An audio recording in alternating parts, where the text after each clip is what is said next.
I joined the press on Tuesday the 21st of October 2003 at Belfast International Airport to await the arrival of Concorde.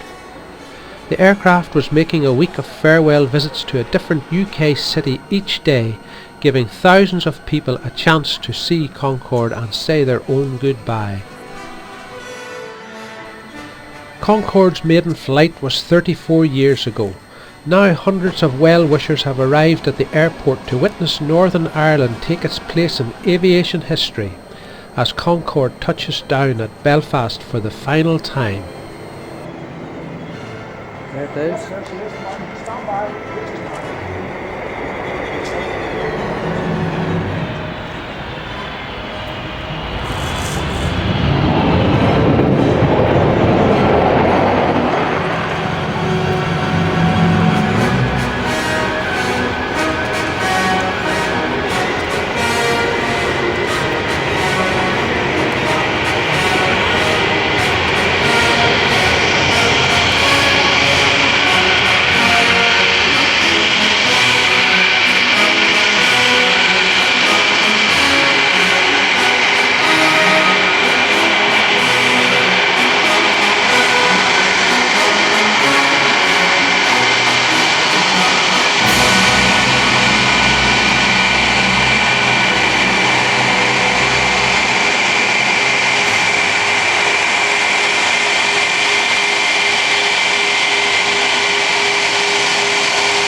As Captain Mike Bannister, Chief Concorde pilot at British Airways, brings the aircraft to a stop, the characteristic drooped nose of Concorde, used to improve pilots' visibility for takeoff and landing, returns to the supersonic flight position, and the protective shield slides up over the window.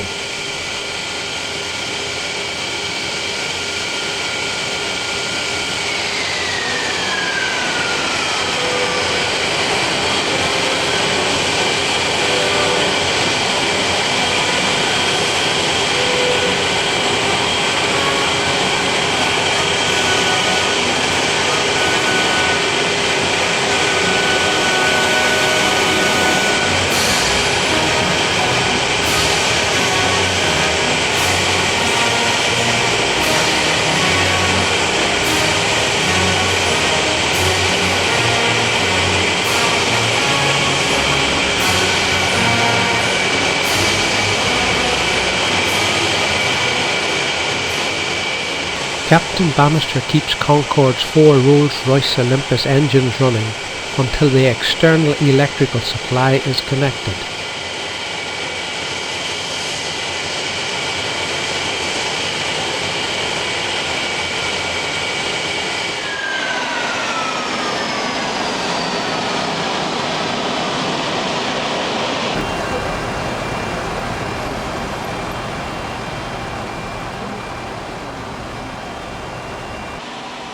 Concorde's main undercarriage runs on 8 massive slick racing tyres pressurised to 207 pounds per square inch.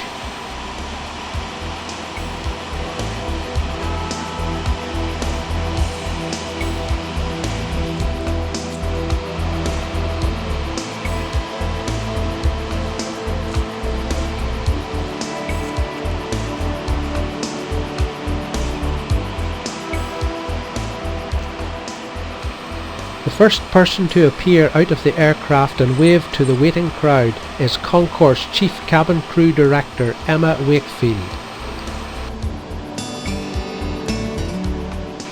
Emma joined BOAC, the forerunner of British Airways, in March 1971 and has been a stewardess on Concorde for the past 4 years.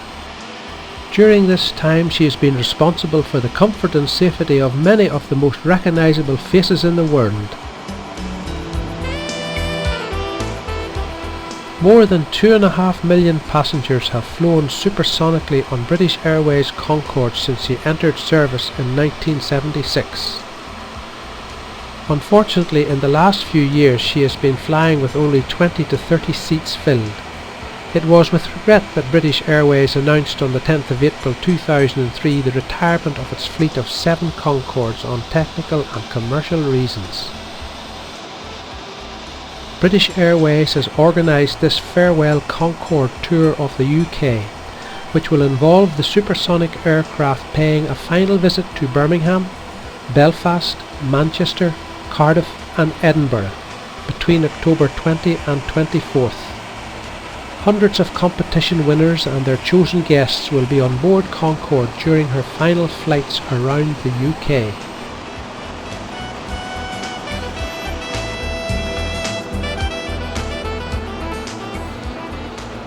Concorde measures 204 feet in length, but that stretches between 6 and 10 inches in flight due to the heating of the aircraft, which also ensures the airframe is effectively corrosion-free. The 4 engines, specially modified Rolls-Royce Olympus 593s, give more than 38,000 pounds of thrust each, with reheat.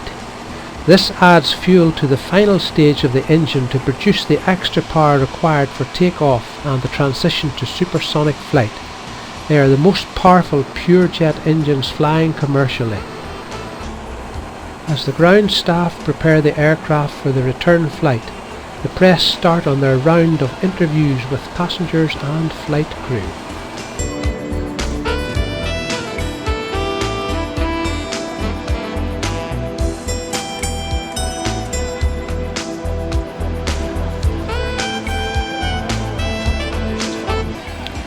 Emma, who is originally from Rathfriland, was pleased that her elderly father was able to be here for this special farewell flight.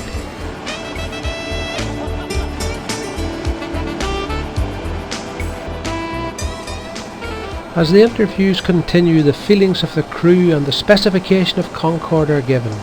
She has a range of 4,300 miles, carrying 100 passengers and 2.5 tons of cargo to the very edge of space, over 11 miles up at a cruising speed of 1,350 miles per hour, more than twice the speed of sound.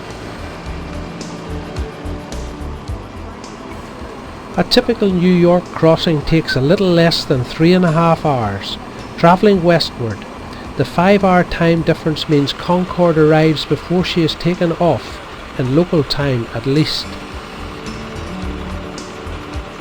Concorde's fastest ever transatlantic crossing was on February the 7th, 1996, when it completed the New York to London flight in 2 hours, 52 minutes and 59 seconds.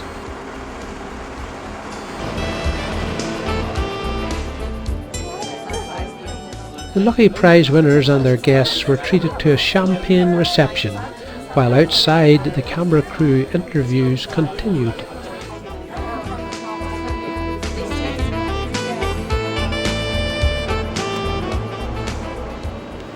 What's your main job here at Belfast International Airport? Well, my main role is Business Development Director, responsible for aeronautical development. Today, obviously, I'm holding a PR function, assisting British Airways with cabin crews, etc. for the arrival and departure of Concorde. Well, certainly very important aircraft visiting here. We here actually, it was here about I think 10 or 12 years ago. Yes, we've been fortunate. We've had Concorde in about an average of about once every 18 months between British Airways and Air France for the last few years on various functions, and I've been here on a number of those occasions. I believe you actually entered the Concorde competition, you all. Well, all the staff at the airport were entered for a competition to win a seat on Concorde, which I won, but I was very busy with British Airways today, so I gave away my ticket. Such a martyr.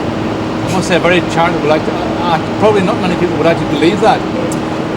Well, believe it or not, it's what happened, and I've been on Concorde before. I've never been off the ground on it, but obviously it's a fascinating aircraft and will be greatly missed, and I hope the person who got my ticket thoroughly enjoys their flight. And presumably the champagne that goes with it. And the champagne that goes with it. Dom Perignon, I believe.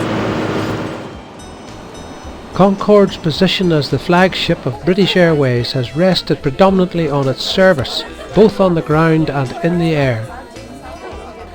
The new interior lighting and seats in ink blue Connolly leather with contoured headrest make for a much lighter and brighter interior, leading to a saving of almost £1 million a year in fuel efficiencies.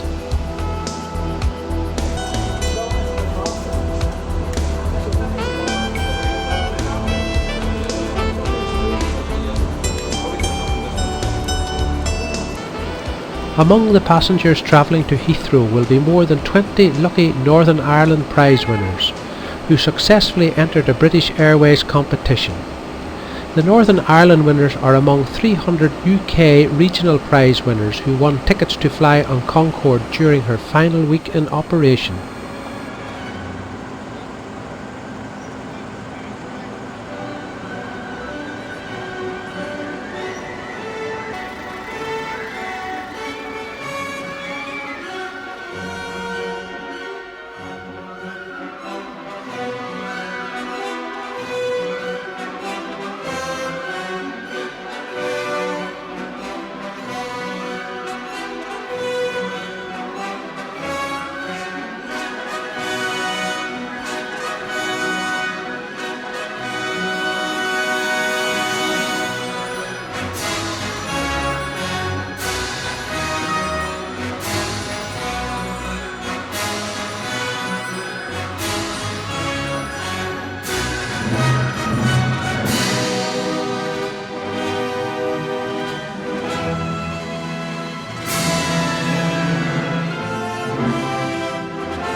From a rolling start, Captain Mike Bannister brings the four mighty Rolls-Royce Olympus jets up to their full 38,000 pounds of thrust, and Concorde powers up the runway. At 250 miles per hour, her nose wheel lifts and Concorde will leave Northern Ireland for the last time.